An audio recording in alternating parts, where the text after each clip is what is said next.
They fined me $675 for absolutely nothing. My fence was completely legal, but our HOA president decided I needed to be taught a lesson anyway. When my wife calmly told her we wouldn't pay a cent, this woman lost her mind. She started screaming about community standards and teaching us respect. Then she pulled out her phone and called the police right there in my driveway. "My law enforcement friends will handle this," she smugly announced. I was furious and ready for war. My wife just stood there smiling like she knew something I didn't. She did. Drop a comment if you've ever dealt with a power-drunk neighbor. Looking back, I should have realized something was wrong with Catherine Stone from the very beginning. The first time she introduced herself, she showed up at our door with a basket of artisanal cookies and that flawless, suburban, perfect smile. This was 18 months ago, right after Tracy and I moved into Meadowbrook Springs, when she had been promoted to what I assumed was a bigger county role. I didn't know the details. Government work had always sounded to me like endless meetings and paperwork, but Tracy had seemed excited. I was too busy trying to establish my construction business to pay much attention. Bureaucracy wasn't my world. Building houses was. Our daughter Emma was thriving in her senior year, pulling top grades while preparing her Stanford application. With extracurriculars, volunteer hours, and an early decision deadline looming in November, she seemed poised to achieve everything we'd hoped for her. Tracy and I felt like we'd finally found our suburban paradise, a safe neighborhood, excellent schools, and friendly neighbors. And Catherine, she seemed like the jewel of this little world, always knowing everyone's names, organizing block events, and arriving with those expensive cookies for new families. Catherine had retired early from her real estate career, she explained, to focus on community leadership. She mentioned, casually, that she had been unanimously elected HOA president. That should have been my first red flag. Nobody gets elected unanimously unless they're either adored or feared. She carried herself with a kind of polished confidence, always impeccably dressed, even when walking her dog. And when she visited our home, her eyes wandered just a bit too long over the layout, as if she was memorizing the floor plan. It felt less like small talk and more like reconnaissance. The first conflict came with a violation notice about our fence. It arrived one October morning, hand-delivered by Catherine herself, who looked like she'd just walked off a real estate billboard. She apologized profusely, holding a designer clipboard with professionally bound documents. "Brandon, I hate to be the bearer of this," she said, her voice dripping with practiced sympathy. "The board voted unanimously last night. Your fence extension violates Section 12.7. She handed me the papers with a perfectly manicured hand, quoting the fine of $500 while appearing regretful. The whole act was polished, like she'd performed it many times before. The fine didn't bother me as much as her presentation. Catherine seemed too professional, too rehearsed. She listed appeal procedures, offered compromise solutions, and even recommended which office to call. It felt like talking to a trained customer service agent, not a neighbor volunteering for an HOA. And yet, she remained unfailingly polite, almost gracious, as though fining me was a painful duty she carried out for the good of the community. Tracy's reaction surprised me even more. She listened calmly, her posture straight, her voice level. "I'll need 30 days to review this according to appeal procedures," she said, tone clipped with quiet authority. I blinked at her. When did my wife learn to speak like that? She even mentioned that her staff would review the documents. Staff? I thought she just attended county meetings.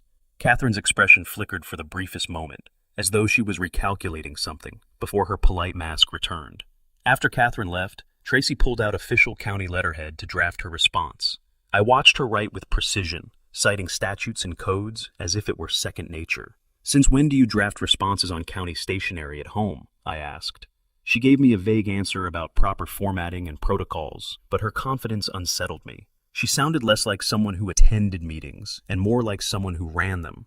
Emma came home that afternoon looking shaken. Word about our violation had already spread through her high school. "People are saying we're in trouble with the HOA," she said. By lunch, rumors had escalated into something bigger. Whispers that our family didn't respect community rules. Emma defended us, but she ended up in a heated argument with her classmates. Teachers noticed her distraction. For the first time, my daughter's spotless academic record showed cracks. How had news of a private notice traveled so quickly? That evening, while pulling into the driveway, I spotted Tracy's county-issued vehicle. On the dashboard was a permit that read, "Executive Staff Parking." My head tilted. What kind of county supervisor had executive privileges?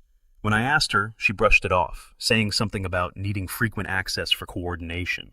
Her explanation was vague, and suddenly, her tailored suits, the business cards I'd never flipped over on her desk, and her phone calls that sounded more like briefings than chats, all took on a new weight. Meanwhile, Catherine wasn't subtle in hinting at escalation. "I hope this doesn't need to go beyond the community level," she'd said with feigned concern. "Things can get complicated once multiple governmental bodies get involved. Who talks like that over a fence dispute?" And Tracy's response was equally cryptic. "I've handled escalations before, Catherine. Trust me." They spoke like two generals testing each other's resolve. That night, I couldn't shake the unease. My wife, whom I thought simply attended county meetings, had staff, executive privileges, and the kind of confidence that made even Catherine hesitate. Catherine, who prided herself on research and control, had looked genuinely caught off guard by Tracy's calm authority. Something wasn't adding up. I watched Tracy pore over documents late into the evening, eyes sharp, hands steady. She wasn't just reading, she was strategizing, and for the first time, I asked myself the question that would haunt me. If my wife were just a county supervisor, why did she carry herself like someone much more powerful? And why, of all things, had Catherine Stone, the woman who seemed to know everything about everyone, looked so genuinely surprised when Tracy stood her ground? Tracy approached the HOA dispute with a kind of precision that I had never fully appreciated before. While I fumbled through the thick homeowners agreement, trying to decipher Section 12.7, she was already buried in municipal databases, cross-referencing ordinance histories and procedural requirements as if she lived in that world daily. Her fingers flew across the keyboard, navigating layers of government portals that I didn't even know existed. To her, the complex legal language seemed like second nature, like reading a recipe card. Watching her work made me realize there were parts of my wife's professional life I'd never taken the time to understand. 2 days later, help arrived in the form of Dave Mitchell. He showed up at our door carrying artisanal coffee and a sympathetic smile. Recently divorced, he'd moved into a rental 3 doors down about 6 months prior. There was a slightly desperate air about him, the kind of neediness you might expect from someone trying to rebuild their life, but he also radiated sincerity.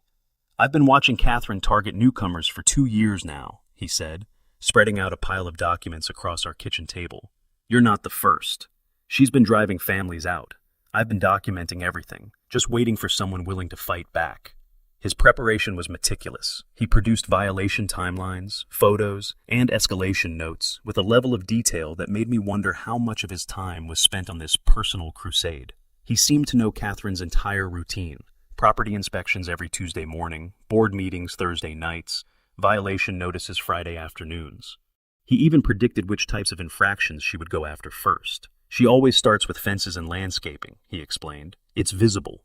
Once people are painted as problem residents, she escalates noise complaints, parking violations, whatever it takes to push them out." The specificity of his knowledge was both impressive and a little unsettling. Sure enough, Emma's troubles unfolded just as Dave predicted. Within 2 weeks, her perfect grades slipped, her Stanford early decision application felt threatened, and her friends grew distant. Teachers mentioned concern over her focus. She even had a panic attack during a prep session when her counselor suggested backup schools. It was as if the social fabric around her had been rewoven overnight to isolate her. I couldn't shake the sense that Catherine had designed it that way. Emma's counselor, Mrs. Jennifer Harrison, seemed overly invested. She scheduled extra meetings, asking probing questions about our family routines, financial stability, and even Tracy's county job. At first, it came off as concern, but her curiosity felt unusually sharp. When I mentioned it to Dave, he frowned. "School counselors have access to county databases," he said. "If she's sharing that information with Catherine, it would explain how your private matters are reaching the HOA." His warning planted seeds of paranoia I hadn't considered. Meanwhile, Tracy made a phone call that changed everything. "Time for full disclosure," she said into the receiver, her tone commanding. "Yes, I'm certain about the timeline. Coordinate across departments for public presentation." Her words carried the authority of someone accustomed to giving orders, not requesting favors. When I asked afterward, she brushed me off with jargon about interdepartmental coordination and budget cycles. Still, I couldn't ignore how naturally she spoke the language of power. Catherine's second visit confirmed the escalation. She arrived with another stack of documents, this time far more aggressive. Her tone stayed polite, but the materials looked like they had been prepared by legal counsel. "I really hoped we could settle this quietly," she said, but the board insists on strict enforcement. Her binder included case precedents, escalation protocols, and statutory citations. This was no longer a friendly warning, it was a legal offensive. Even stranger was how quickly Catherine seemed to know our countermeasures. Hours after Tracy filed an appeal, Catherine referenced it in casual conversation. She hinted at our legal strategies as though she'd been in the room when we discussed them.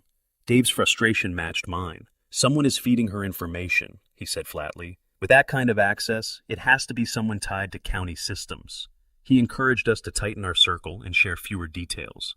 Ironically, he wanted more access himself, claiming it was the only way he could strategize on our behalf.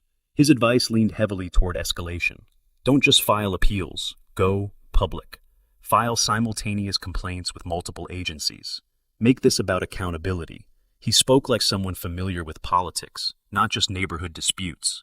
At the time, I was grateful. He sounded like the ally we needed when most neighbors avoided us out of fear of Catherine. Then Dave proposed a trap: plant false information and see how quickly it reached Catherine. "Tell Emma you're thinking about moving," he suggested. "Keep it within the family. If Catherine brings it up, we'll know exactly how the leak works." It felt clever, almost devious. That night over dinner, Tracy and I casually mentioned to Emma that relocating might be our only option. She looked horrified, but played along. Within 24 hours, Catherine greeted me with a smile that didn't reach her eyes. "So, house hunting already?" The trap had sprung just as Dave predicted.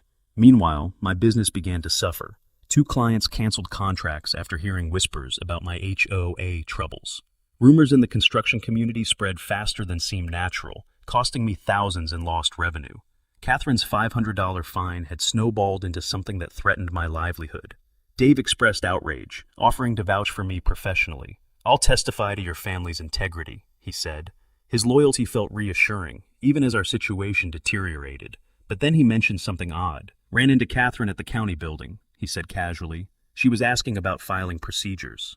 My gut twisted. Why would Catherine be at the county offices? And why did Dave sound like it was no big deal? Tracy noticed my unease but didn't comment.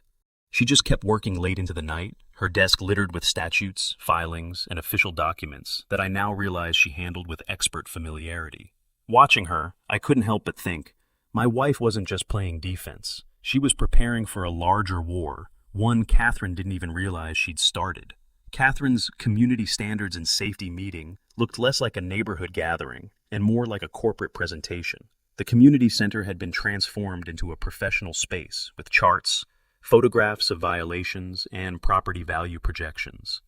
Though she never mentioned our family by name, the implication was unmistakable. Photos of our fence loomed large on the projector, framed to appear ominous. Data, charts, and carefully worded warnings suggested that property values would plummet if non-compliance patterns weren't addressed. It was calculated intimidation, presented with the polish of a political campaign. The room split almost immediately. Older residents, worried about stability and property value, nodded along with Catherine's pitch. Newer families, especially those who had already felt her enforcement tactics, shifted uncomfortably. At first, it seemed Catherine had the upper hand, but then Dave stood up. Positioned near the front row, he spoke with fiery conviction. "This isn't about community protection.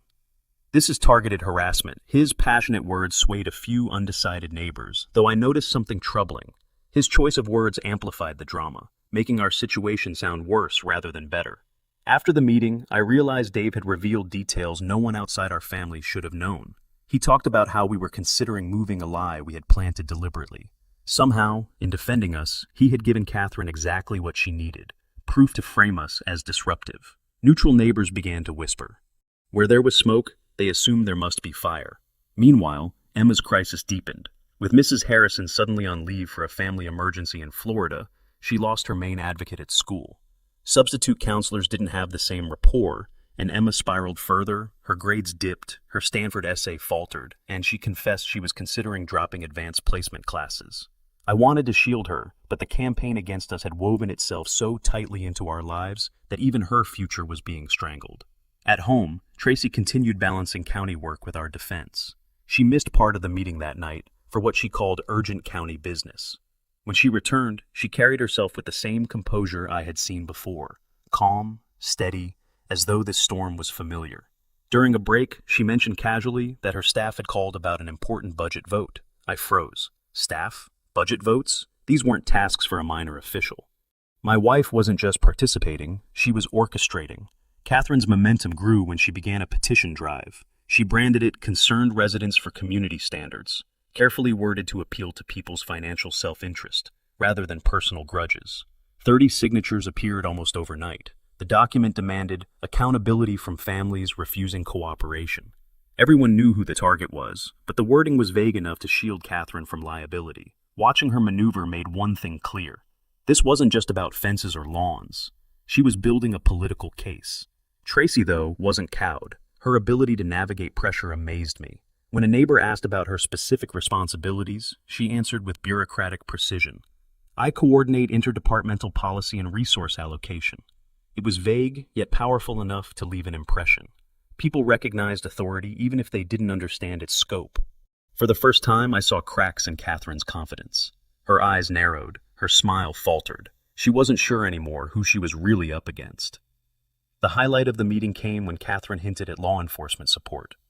Our compliance is backed by connections in law enforcement, she said, her tone designed to intimidate. She didn't have to say more. The threat was clear. Comply, or the sheriff might come knocking. Whispers rippled through the audience, fear mixing with resignation. But then Tracy spoke. Law enforcement connections can be unpredictable, she said evenly, a small smile tugging at her lips. Sometimes you think you know the hierarchy, and then you discover things aren't what they seem. Her tone carried hidden weight, as if she knew something Catherine didn't. Even I was unsettled by her calm certainty. Catherine blinked, her composure slipping just long enough to reveal uncertainty. For the first time, it was Catherine who seemed unsure. As the meeting adjourned, I overheard two neighbors whispering. "Did you see how that county supervisor handled Catherine?" one said. "Like she wasn't afraid at all. Like she knew something we don't." The words lingered in my head. County supervisor? That was what people thought Tracy was. But the way others deferred to her, the investigators, the deputy, even Catherine, suggested something far greater.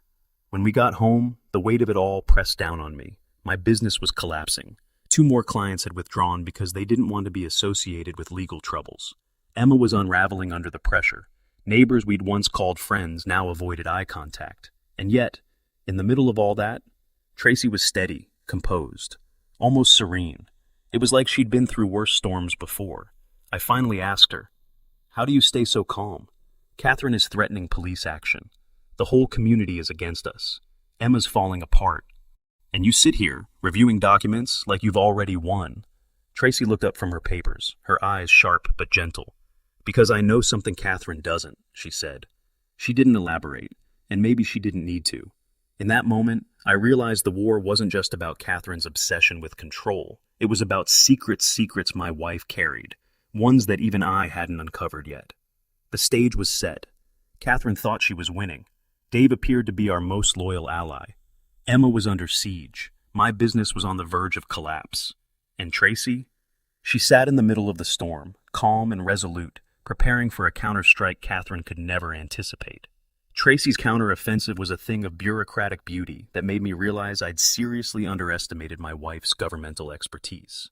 She filed comprehensive complaints with the State Ethics Board, Code Compliance Division, and Consumer Protection Agency with the systematic precision of someone who understood exactly which agencies had jurisdiction over HOA misconduct and how to present evidence for maximum impact. Her documentation was professionally formatted, legally precise, and strategically targeted to trigger multiple simultaneous investigations that would overwhelm Catherine's volunteer resources.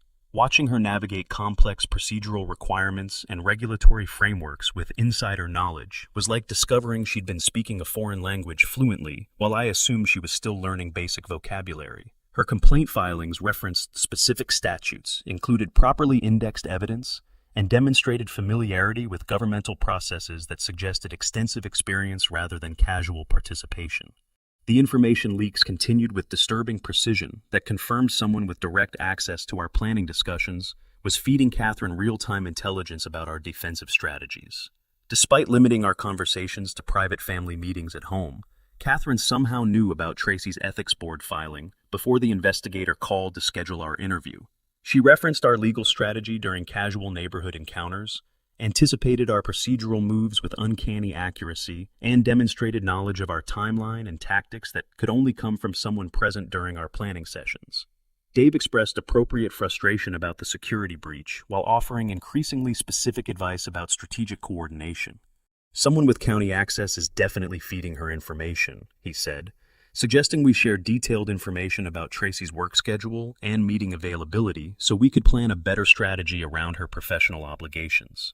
Dave's eagerness to know specifics about Tracy's professional schedule struck me as helpful tactical planning rather than suspicious intelligence gathering. He recommended we coordinate our legal filings with Tracy's county commitments to avoid scheduling conflicts, suggested timing our public statements around her department meetings for maximum impact, and offered to handle community outreach during her busy periods. His questions about Tracy's exact responsibilities and authority levels seemed strategically motivated. Understanding her position would help us leverage her governmental knowledge more effectively. If we know her precise availability and departmental connections, we can plan more sophisticated responses, he explained, pushing for detailed information about her daily schedule, meeting obligations, and interdepartmental relationships that would optimize our tactical coordination. The trap we set to identify our intelligence leak worked with devastating clarity that confirmed my suspicions about the source of Catherine's inside information. We shared false information about considering relocation due to harassment pressure, limiting the conversation to our kitchen table during family dinner, and specifically mentioning our fictional timeline for house hunting in neighboring communities. Dave was present for coffee earlier that day when we discussed feeling overwhelmed by the conflict, and I mentioned our family's private conversation about potentially moving if the pressure continued escalating. Within 24 hours, Catherine casually hinted, "Hearing you could be leaving soon," during a block encounter, proving that details discussed with Dave were reaching her quicker than natural gossip ever could. My conviction about the leak pathway seemed ironclad. Information went from our private family discussions to Dave through his helpful presence during our planning sessions, then from Dave to Catherine through whatever coordination system they had established. Dave's angry support when confronted about the timing seemed genuine, expressing outrage that someone would betray our trust during such a vulnerable period. "I can't believe anyone would use your private family conversations against you," he said, maintaining his facade of loyalty while suggesting we needed better operational security going forward. His interpretation that Tracy was protecting herself legally by remaining skeptical of obvious conclusions felt reasonable, given the potential professional consequences of making unfounded accusations against community leaders or school officials. Tracy's answer to the proven intelligence leak was advanced beyond anything I'd linked with county meeting attendance, involving state review boards, internal audit demands, and cross-department reviews that showed deep mastery of accountability mechanisms. She filed complaints with agencies I'd never heard of, referenced regulatory frameworks that required specialized expertise to navigate, and initiated procedural reviews that suggested authority to trigger comprehensive investigations. Her ability to coordinate multiple bureaucratic responses simultaneously indicated familiarity with complex governmental systems that went far beyond administrative participation. The professional quality of her documentation and the deference shown by investigating agencies suggested she occupied a position of significantly more importance than I'd understood. My construction business collapsed with frightening speed as word spread through the industry about our involvement in legal conflicts with community authorities and governmental agencies.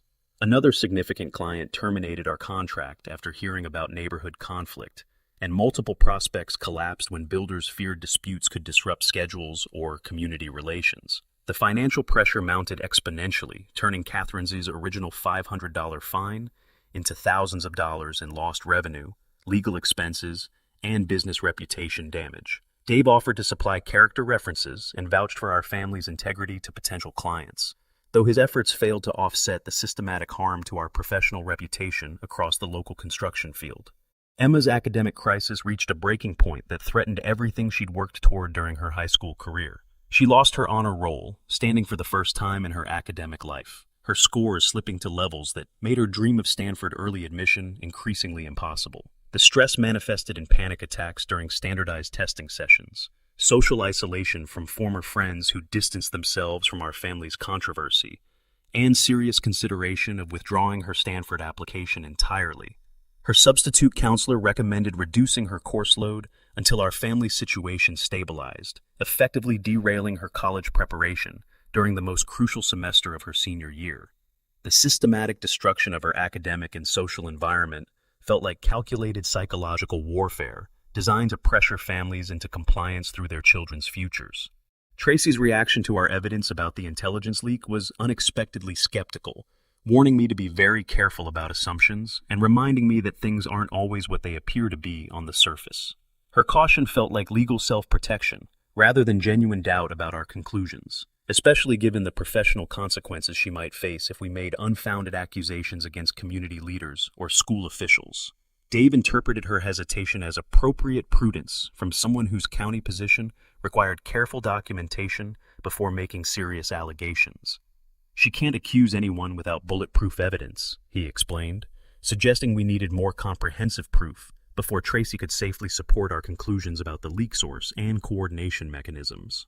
Catherine's escalation took the form of a certified letter that represented a significant shift from community pressure to legal intimidation, with the potential for serious financial consequences.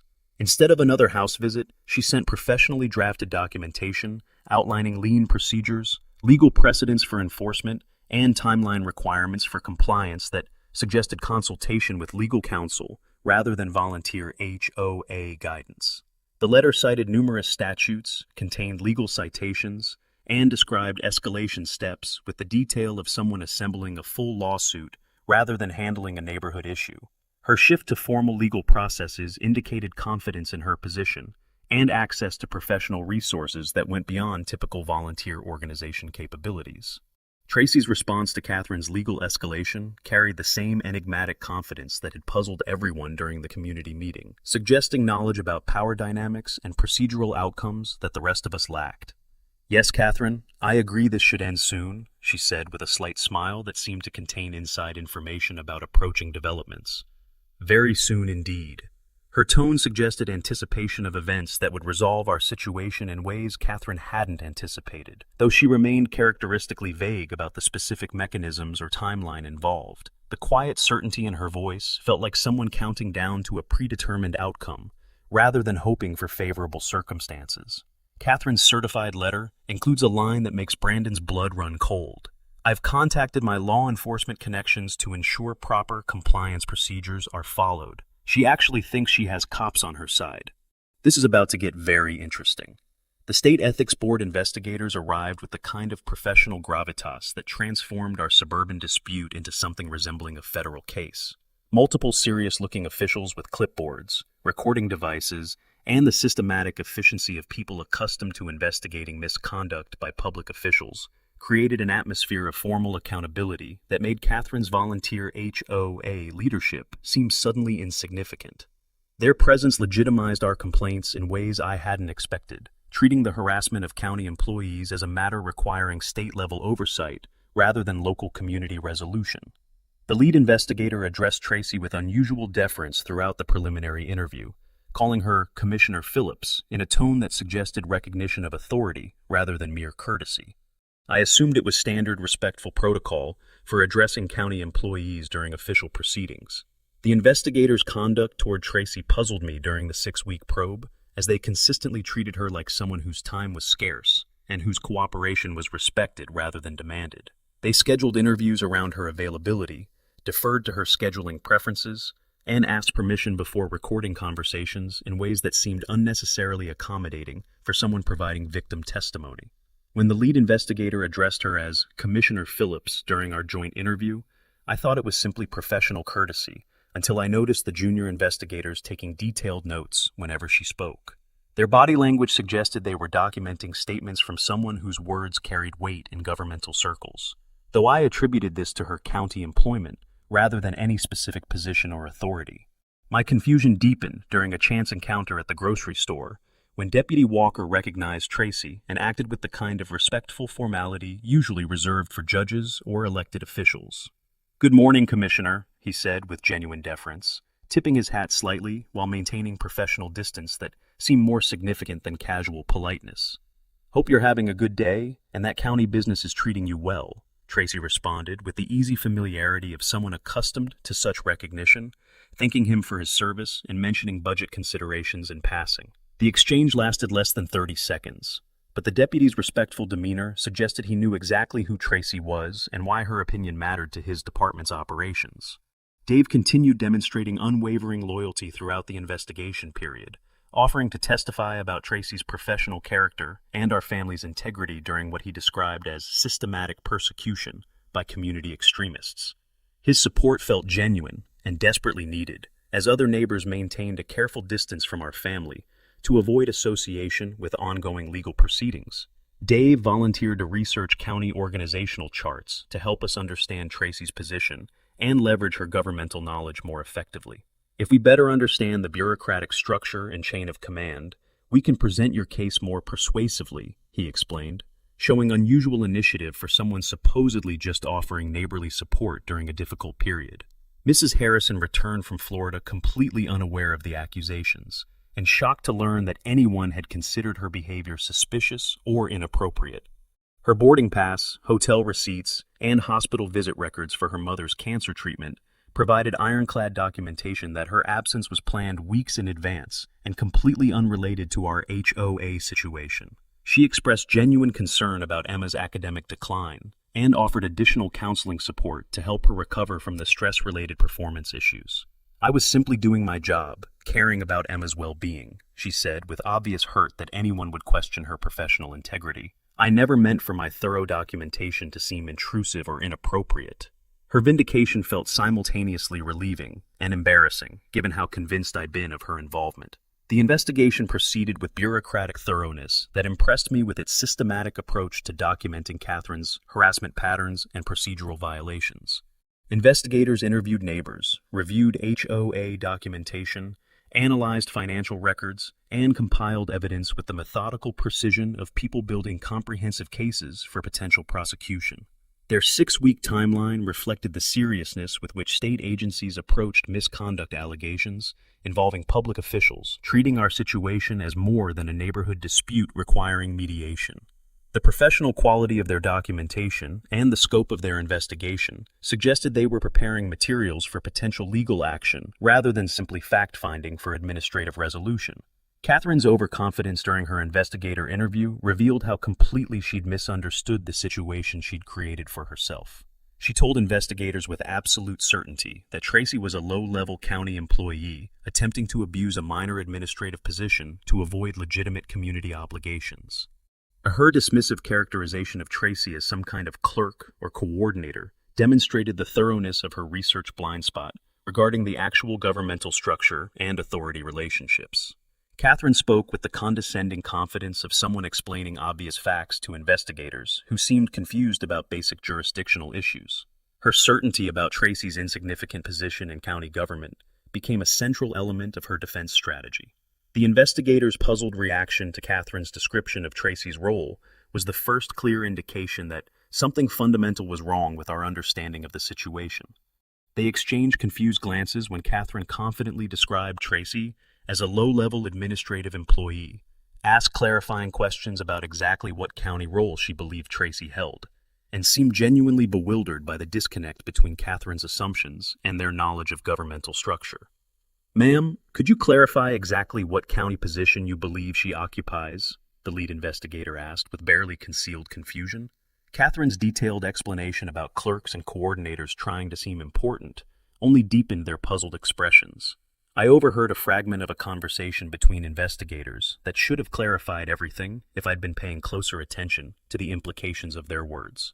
"Wait, she doesn't know the commission chair lives here," one investigator whispered to another during a break in Catherine's interview. "How do you research someone this thoroughly and miss that detail? Commission chair? I assumed they were discussing some other county official's involvement in reviewing our case, perhaps someone Tracy had contacted for procedural guidance. The significance of their confusion about Catherine's ignorance didn't register with me at the time, though it should have been the missing piece that explained everything about Tracy's confidence and authority. Tracy made her final, decisive phone call that evening with the authoritative tone of someone coordinating significant governmental resources, rather than requesting assistance from supervisors or colleagues. "Time for full disclosure," she said with complete confidence in her ability to control upcoming events. "Yes, I'm certain about the timeline and approach. Coordinate with all departments for a comprehensive public presentation. and her language suggested command authority over interdepartmental coordination and resource allocation that went far beyond meeting attendance or advisory participation. The call lasted 20 minutes and involved a detailed discussion of procedures, jurisdictions, and coordination mechanisms that sounded more like executive planning than administrative consultation. The lead state investigator pulls Brandon aside after the interview. "Sir, I have to ask, does your wife know she's being investigated? Because most people in her position would have called us directly, not filed complaints through normal channels." Her position? What position? Sheriff Williams scheduled a public hearing to resolve the ongoing situation involving a county official and community conflict. Language that made our neighborhood dispute sound like a matter of governmental importance, rather than suburban petty politics. The formal notification arrived on official county letterhead, announcing proceedings in the main municipal auditorium with media notification and attendance by relevant county officials. Dave immediately volunteered to handle media outreach for our side, claiming connections with local news outlets that could ensure better coverage of the hearing. "I have relationships with reporters who understand community justice issues," he offered with enthusiasm that seemed disproportionate to the situation. "We could get coverage that frames this properly, instead of letting Catherine control the narrative." His eagerness to manage public communications struck me as strategic thinking rather than suspicious behavior. Dave's final positioning before the hearing involved taking detailed notes during all our preparatory meetings and volunteering to serve as our primary community liaison for coordinating neighborhood support. He offered to contact sympathetic residents, organize character witnesses, and ensure maximum turnout for the public hearing. His questions about Tracy's exact authority and commission procedures became increasingly specific as the hearing approached. "Do commission chairs have executive authority over department decisions?" he asked. "Can they override budget allocations or personnel choices? I want to understand the full scope of what Catherine is challenging." His interest in governmental structure seemed tactically motivated, helping us understand the political dimensions of our conflict, rather than gathering intelligence for opposing forces. Sheriff Williams's investigation had documented Catherine's systematic harassment pattern targeting county employees' families, presenting evidence of coordinated campaigns designed to pressure public servants through their personal lives and residential situations. The professional presentation included timeline analysis, communication evidence, and testimony from previous victims who'd experienced similar treatment from HOA leadership under Catherine's direction. 3 other families had been driven from the community through escalating violation notices, social isolation campaigns, and financial pressure tactics that forced relocation when residents couldn't sustain the ongoing conflict. Catherine's methods showed a sophisticated understanding of psychological pressure and community dynamics that suggested experience beyond typical volunteer leadership. Tracy's preparation for the public hearing involved a complete transformation from suburban wife and mother into the kind of authority figure I occasionally glimpsed during her work calls but never fully appreciated. Her professional business suit, comprehensive official documentation, and commanding presence reminded me that I'd been living with someone whose daily responsibilities involved significantly more authority than I'd understood. She moved with the confidence of someone accustomed to public scrutiny in formal proceedings, reviewing legal documents with expertise that suggested extensive experience rather than recent training. Her ability to navigate complex governmental procedures and coordinate interdepartmental responses indicated familiarity with executive functions that went far beyond administrative participation in county operations. The business card discovery happened accidentally while I was looking for contact information to coordinate with our attorney, scattered across Tracy's home office desk, where they had apparently been sitting face up for months, while I'd never paid attention to the details. Tracy Phillips Carter, County Commission Chair, was printed in elegant lettering that suddenly explained every puzzling interaction, every deferential treatment by investigators, every confident response to Catherine's escalating threats. Dave was present when I made the discovery, expressing appropriate amazement at the revelation. "Commission Chair? That explains your confidence throughout this entire mess," he said, maintaining his supportive facade while asking increasingly detailed questions about commission authority and governmental structure. Catherine never knew she was targeting the person who oversees county operations and policy development. My shock at discovering Tracy's actual position felt like learning I'd been married to a celebrity without recognizing her fame. Commission chair meant she was an elected official responsible for county policy, budget oversight, and interdepartmental coordination, essentially the chief executive of local government operations. Her casual references to staff, budget votes, and departmental meetings suddenly made perfect sense, as did the respectful treatment from investigators, deputies, and other county employees who had recognized her authority while I remained oblivious. "I wondered when you'd finally notice the letterhead on my office documents," Tracy said with amusement at my belated recognition. "The business cards have been sitting there since we moved in, but you never seemed interested in the details of county government structure." Dave's reaction to the commission chair's revelation seemed genuinely humble and appropriately impressed by the scope of authority Catherine had unknowingly challenged.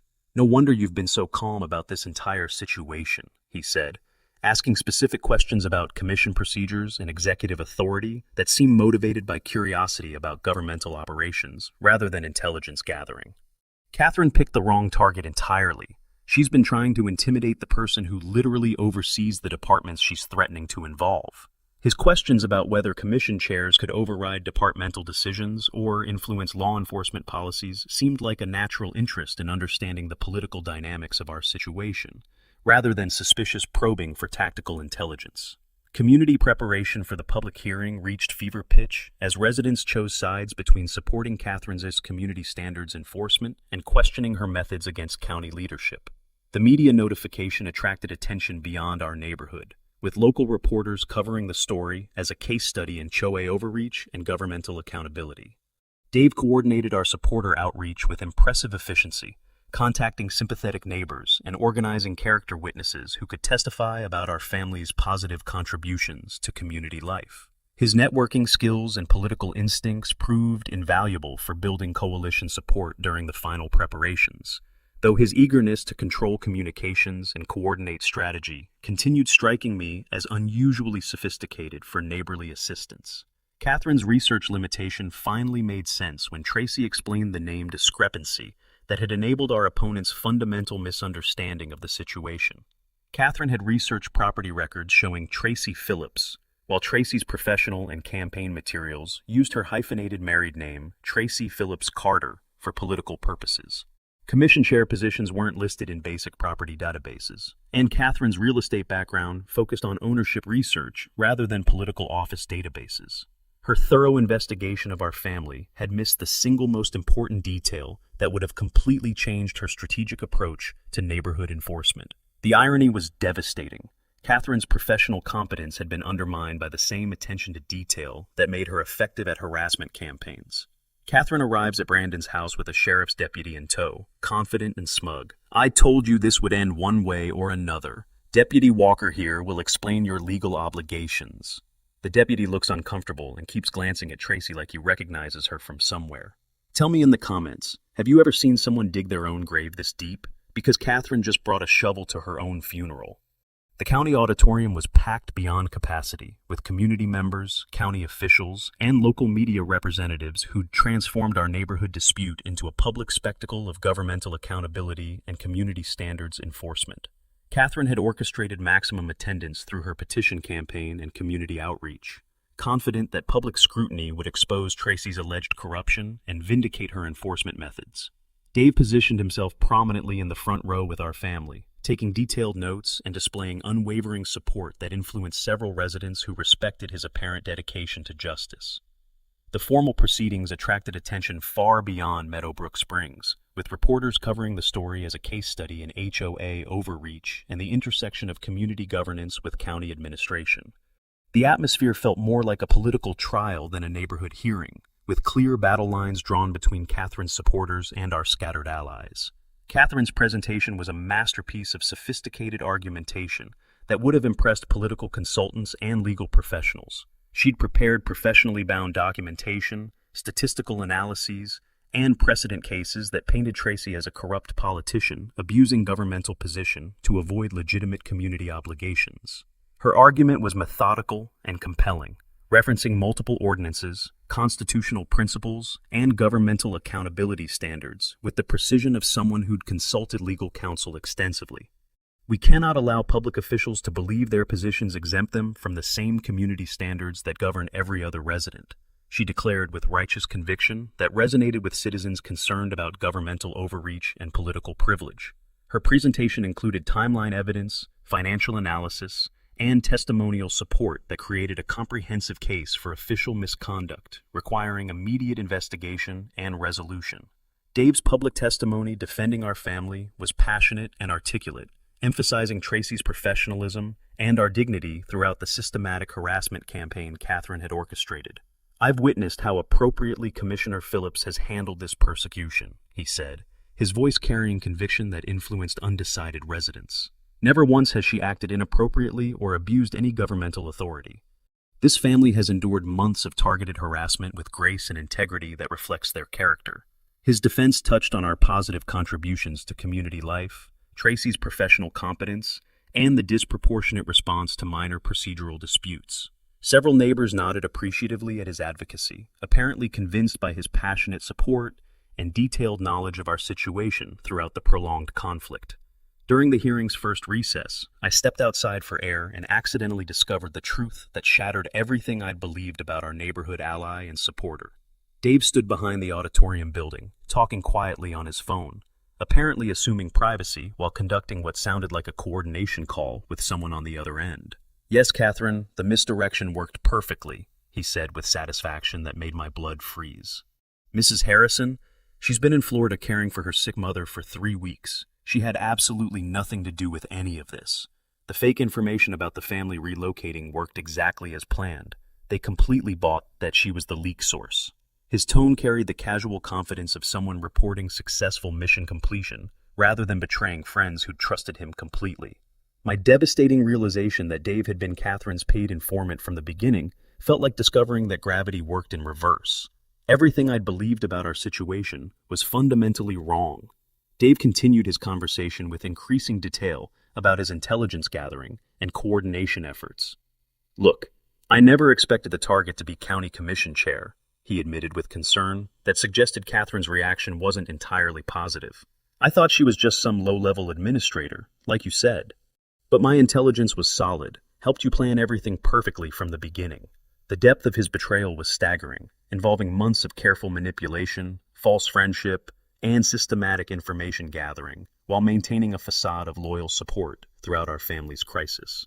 When I confronted Dave immediately after overhearing his phone conversation, he dropped all pretense of friendship and revealed the ugly motivations behind his months of careful deception. "Catherine offered me $8,000 over 6 months, and honestly, your perfect family made me sick," he said with bitter resentment that explained his eagerness to participate in our destruction. "Lost everything in my divorce, drowning in alimony payments, working 3 jobs just to stay afloat. You people have everything handed to you. Perfect house, perfect daughter, successful careers, stable marriage." His justification was pathetic and revealing, exposing deep personal resentment that made our family's happiness a target for his financial desperation. "Easy money for inside information," he continued. "How was I supposed to know Tracy actually runs the county government? Catherine said she'd researched thoroughly and knew exactly what she was dealing with." Dave's final betrayal was his admission that he had deliberately misled Catherine about Tracy's position, while collecting payment for intelligence he kept strategically incomplete.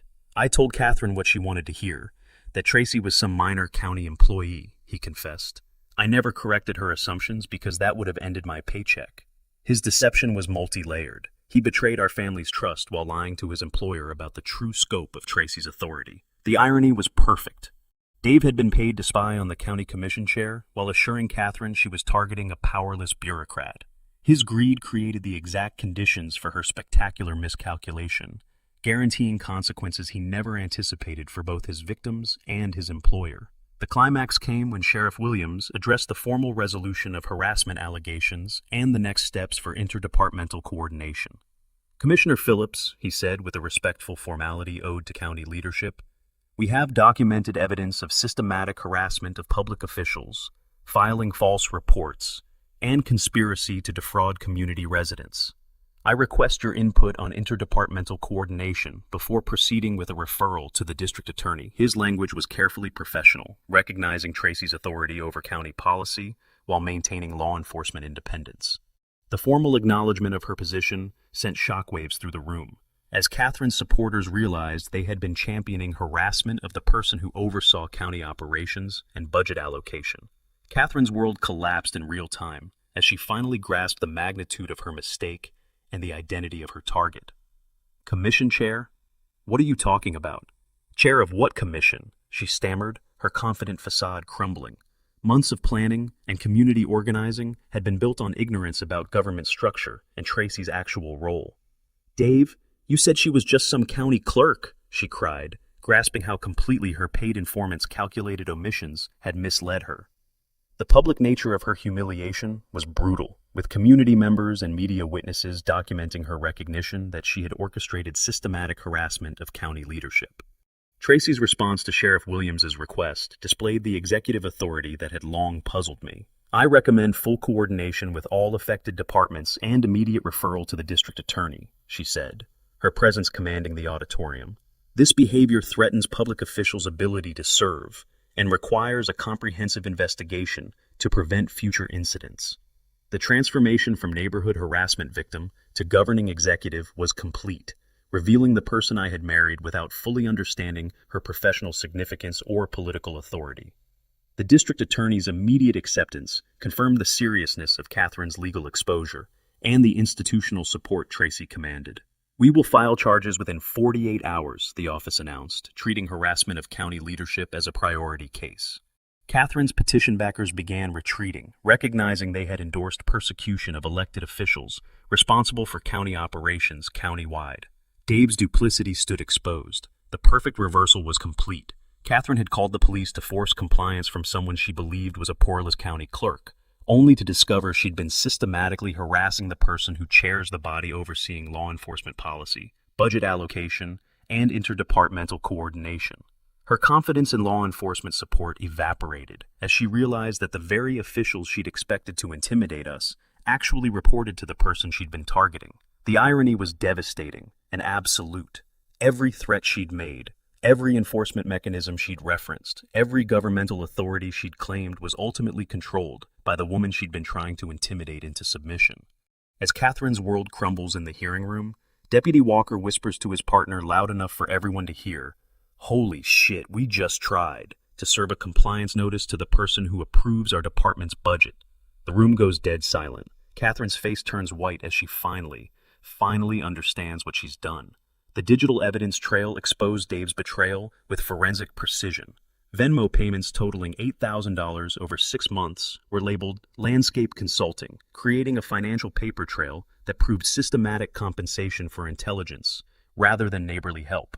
Cell tower data placed him at Catherine's house during critical planning, and metadata from photos he provided confirmed real-time coordination. His county IT contractor logs revealed when he accessed filing systems and cross-referenced our submissions with Catherine's timeline, showing how he funneled information. Mrs. Harrison's vindication came with clear documentation, boarding passes, hotel receipts, and hospital records proving her Florida trip for her mother's cancer treatment had been planned weeks earlier. She returned, shocked that anyone doubted her. "I was just doing my job, caring about Emma's well-being," she said with dignity that made our suspicions feel unfair. Dave's downfall was swift. Arrested on conspiracy and bribery charges, his IT contract was terminated immediately. Legal fees and job loss led to foreclosure within months, and the community cut him off completely. Catherine had paid him for information, but his lies to both sides created the disaster that consumed them. Catherine's humiliation matched her campaign of intimidation. The court sentenced her to community service maintaining the same public properties she had weaponized. She wrote public apologies and paid restitution for fraudulent fines and legal costs. Her standing collapsed. Neighbors abandoned her, and she moved to another county to start over. The community organized a fund to support Mrs. Harrison's family during her mother's treatment, a gesture of remorse that raised over $5,000. It also helped Emma recover academically with tutoring and counseling. Harrison's graciousness showed the character that had been wrongly questioned. The HOA itself was dismantled and rebuilt with safeguards against abuse, transparent elections, mandatory audits, external mediation for disputes, and rotating oversight committees. Rules now demanded documented justification for violations and open access to records. Residents chose transparency over intimidation, and property values rose as confidence returned. Emma bounced back stronger, rewriting her Stanford essay about resilience under harassment. Admissions officers praised her maturity, and she regained honor roll standing. The ordeal fueled her interest in pre-law studies, turning trauma into purpose. My construction business recovered too, Clients returned once the truth spread, and new ones arrived, impressed by our refusal to yield to corruption. Reputation damage turned into credibility. Contracts exceeded what I'd lost. Fighting Catherine had cost us dearly, but standing firm paid off. Tracy used the experience to launch a county-wide HOA abuse prevention program. It trained law enforcement to recognize overreach, provided resources for families, and created oversight systems that flagged patterns early. Within the first year, a dozen families avoided what we endured. Annual neighborhood events now honor Mrs. Harrison and remind us to support families in crisis rather than isolate them. Dave's old house was sold to a quiet family who never once faced a violation. Catherine's original fence complaint was declared invalid. Her rule change had violated county governance requirements. The irony sealed her defeat. 6 months later, a reporter called. "Can you comment on Catherine Stone suing Dave Mitchell for fraud and breach of contract?" I burst out laughing. Even in exile, Catherine was still picking the wrong fights. If this story of Echo Stories taught you anything, drop it in the comments. Sometimes the person you battle has far more power than you know. And sometimes your closest ally is actually your worst enemy. See you in the next video.